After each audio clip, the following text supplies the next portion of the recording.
So we're ready to get started here with the inductions now for the pioneers and legends. We induct into two categories, the pioneers being those folks that didn't directly race, but everything else that encompasses the sport, and the legends being the race car drivers. Every inductee gets a chance to give a speech, and they also have one or more individuals that give them their introduction and share some stories as well. So if this is your first time here, that's a little bit about how the program will work. We'll go back and forth between the pioneers and the legends all the way through the 10 inductees that you see on the stage with us here tonight. Our next inductee will be Mike Pickens here, and I know Leslie, you just talked a minute, so just share a few words about your motor man and your friend. All right. I've known Mike for over 30 years. Really got to know Mike when I started driving for his father-in-law, Gene Snyder.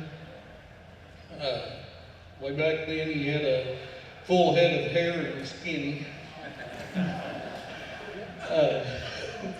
One thing that I've learned about Mike, that he's rarely on time. You are? Yeah, he is here.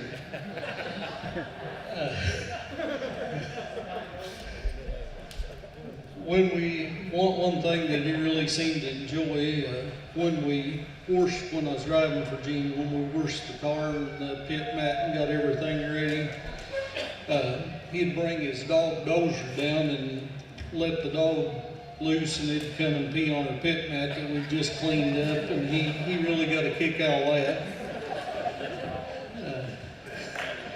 He helped us build our engines, and we traveled some of the races. One time that really sticks out, we was on our way to Memphis, and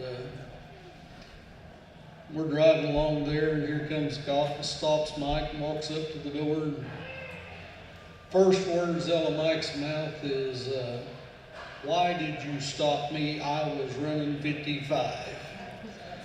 The cop points at a big 4x8 flashing sign up there in front of us that says the speed limit's 45 miles an hour. So Mike got his ticket and we went on. Over the years, I've got to know him better. He'd come and eat supper with us and run the valves and stuff on the car, or we'd go gigging. One night, we'd been gigging the night or two before, and Bonnie had fixed the fish, and we ate supper and went gigging that night, and what was left over, Bonnie put in a bag to send home to Susan, Mike's wife. And before Mike got home, he had ate all the fish, so Susan didn't get a try of the fish.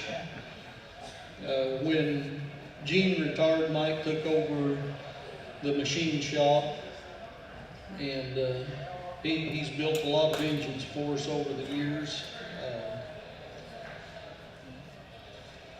I know he's done at least 50 engines for me alone. Mike's traveled 1 million miles to the races, and we've had a lot of fun together. If anyone ever needed help at the track or anything, Mike was there to lend a hand. Mike is an excellent engine builder, extremely deserving of this honor. I know I speak for all other race car drivers when I say the sport couldn't be successful without people like Mike. It's my privilege to introduce to you my friend and owner of Mike's Motor Machine, Mike Pickens.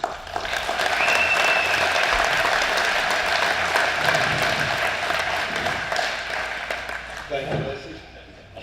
I don't know where I stand on any of this, but I don't know what to say. I don't know what to. I feel honored that you all have even thought about me. A guy told me this earlier today. I said, I need to thank my family. I don't know which family to thank. My mother-in-law to begin with. She fed me and took care of me for years. My wife, and Bonnie, Essary, Clarissa, everybody was fed me. Look at this well-rounded cook. everywhere I've gone, it's been a privilege to work with everybody. I've had a lot of people, a lot of help.